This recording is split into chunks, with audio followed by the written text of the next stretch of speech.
I have been wanting to address this movie again for the longest time, and now that they've added a new record amount of views online to numerous records they've broken, least of all the most successful anime film ever, At Times Upon Me. I expect to do well based on pedigree of the first film, but I don't think anyone expected to be hastily become like the highest grossing one in 2024 and outgrossing every film released in their entire previous year slate. And whether or not you think it's as good as the original or not, that's whatever you decide. In my case of honoring what the original set forth, however, I would say yes. Yes, it does. This sequel not only manages to honor what came before, but also manages to build upon what came before. So, much as I have a previous his films in this decade, let's get to it. Here is how Inside Out 2 accurately captures coming of age.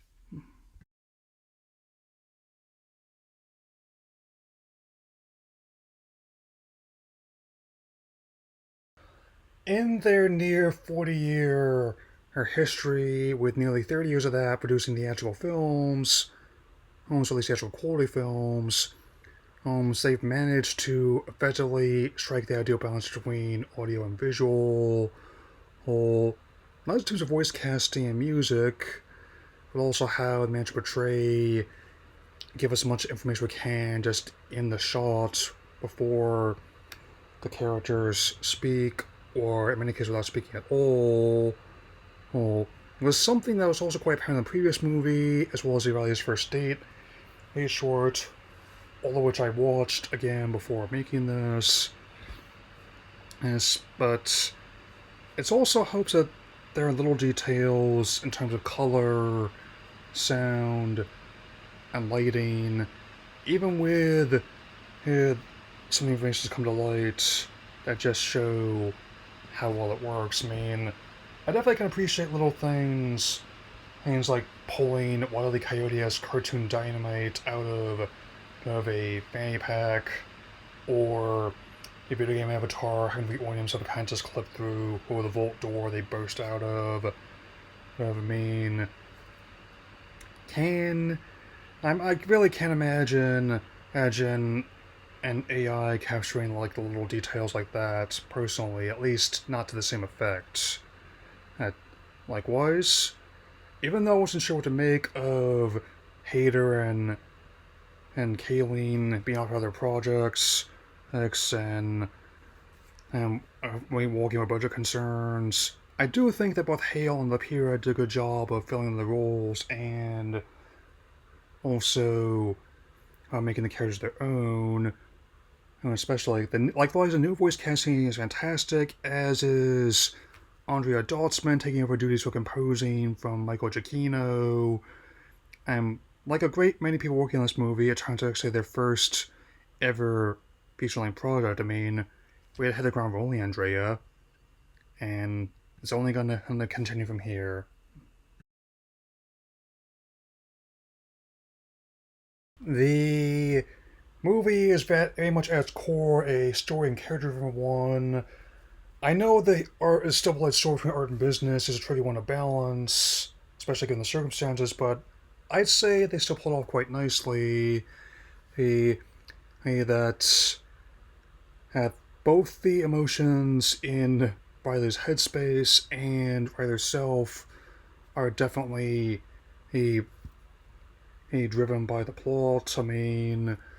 On how they managed to capture these feeling being 13 in in really spot on.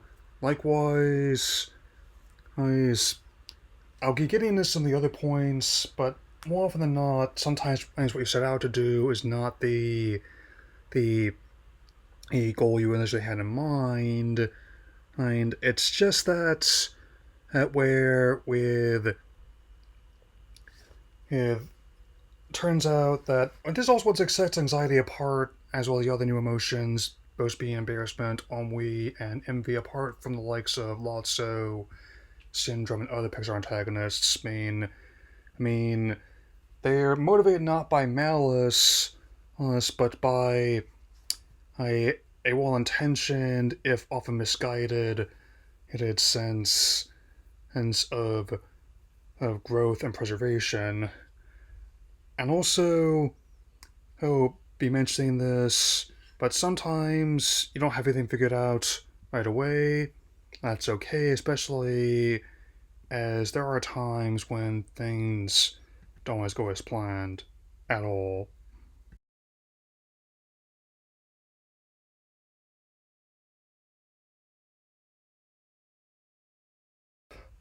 From the inciting incident, hence once the demo day happens for puberty, which is a plot point that also set up in the previous movie, an ideal, organic opening aim for the follow up that they're now following up on that, as I mentioned in previous videos, and also how much I've been watching Memento, even though I don't agree with everything they say.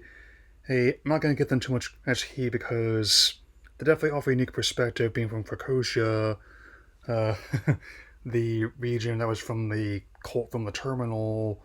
Well, I do agree that the more things deviate from the intended plan, the more interesting the story becomes. Like how first it seems like they're going to be trained together at hockey camp for the weekend, the long weekend, which gives you that ideal 3-day ticking clock of a plot. It's where, but then Grace lets slip that they're going to be going to different high schools, which definitely raises stakes a bit. I mean, she also comes in with her mobile at half capacity, which is not ideal, but maybe she'll have to bum a charger off someone if she didn't bring hers, whether it's Lightning USB-C, but oh dear, because they're goofing so much in locker room, for practice, all the mobiles are confiscated, which also makes it so they can't call, message, or post online about what's been going on there. Honestly, makes sense to me. I've been trying to use mine a bit less, at least not directly looking at the screen so much. I mean, and especially a big part in the denouement when the new inner voice they end up building becomes like a voice of self-doubt. Oh, anxiety goes, oh spit, now what? Again, I'll be detailing this in the other half of the video, but even though she does try to prepare for every potential scenario, almost as many ones as like Batman would, uh, when anxiety encounters one that she didn't anticipate, she's completely unprepared. Here, though, as I will explain, that's not inherently a bad thing, always. I mean, whether it's putting the emotions that we know and love inside a mason jar, or though admittedly Mason does at least poke air holes in the jar just to be safe. If it's one of the great many ways you could say that they are altering the deal, pray that they do not alter any further. Mr. James Earl Jones. Yeah.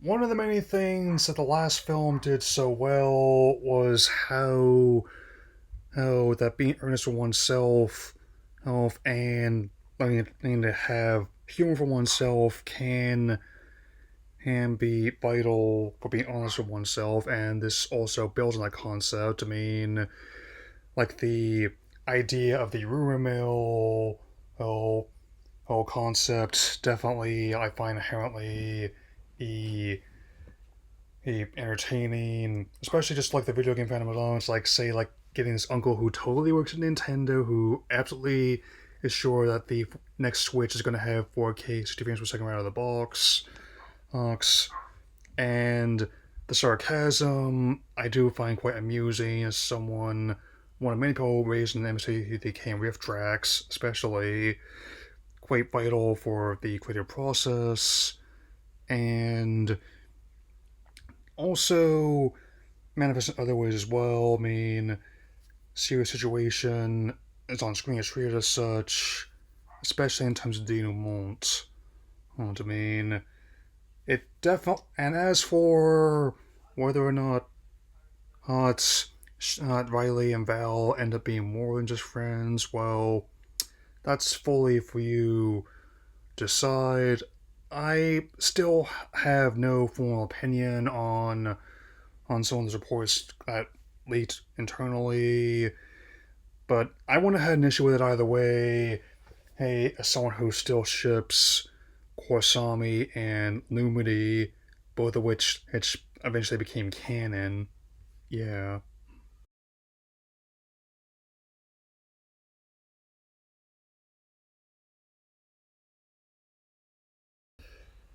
This also ties into the new concepts which are vital to the film's plot, being the belief system and the sense of self, which are directly connected to the personality Islands More Than One, and also can be played like strands and on instruments, and also visually and audio that's quite effective.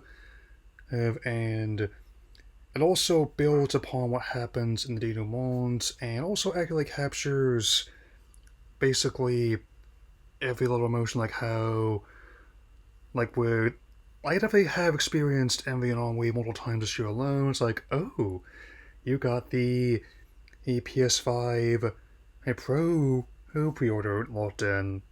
That's sounds amazing. And also, oh, we want to make a hero shooter influenced by science fiction of the 1970s. That sounds exciting. I mean, but in particular, I definitely liked how embarrassment, like, as a person, is in a few words, but what words it does say are quite impactful. And also, like, the whole thing with, I don't really experience it in major ways. He's like in the last movie about dreaming about going to school underdressed, or in this one about not really having a social nav nailed down just yet. I do, however, definitely how it catches a much more subtle sense of like, oh, I can't believe I just said that or posted that, or why did I let everyone know, oh, it's going to be on this date when it's not going to be ready yet. And especially like how it's one of the few ones I've seen where actually, if you don't, you may not always keep visual contact with every single friend you make in your life, but it's easier to keep a long distance relationship in a digital age. I mean, you rarely see that in any movie, which has become especially apparent for my last point I'd like to bring up here.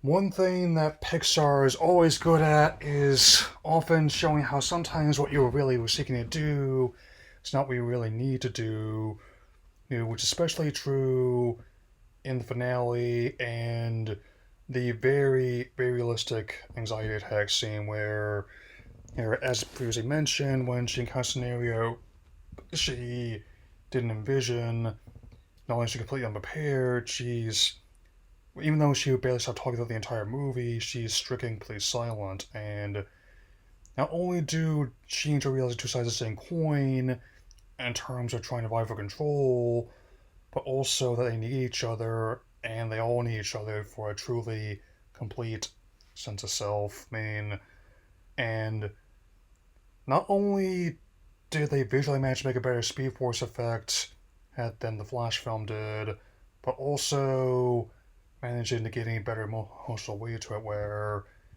sometimes all you need when you're in the eye of the storm, or that kind of where everything else is moving so fast, everything else seems slower, where she simply puts a hand on her shoulder, says, alright, let go. And with that in mind, the two realize that the goal was never to stop her, stop anxiety, it was to learn how to live with her, which is definitely a resonant message for a great many people, and it's easy to see why that alone managed to make this the biggest hit of the year to date, and also highly claim one at that. I do intend to look at the Dream Productions event series once that comes out later this year, And my easy thought for like a potential third film would be probably starting college. I mean, using the Toy Story parallels that LP brought up as well. How and just to further compound how it's another experience where everything doesn't look different, sound different, smell different, taste different. Oh yes, and feel different. I also intend to look at Deadpool Wolverine, do a spoiler review of that when that comes out on Blu-ray or online, whenever it comes first. That will see you all again soon, so take care everyone.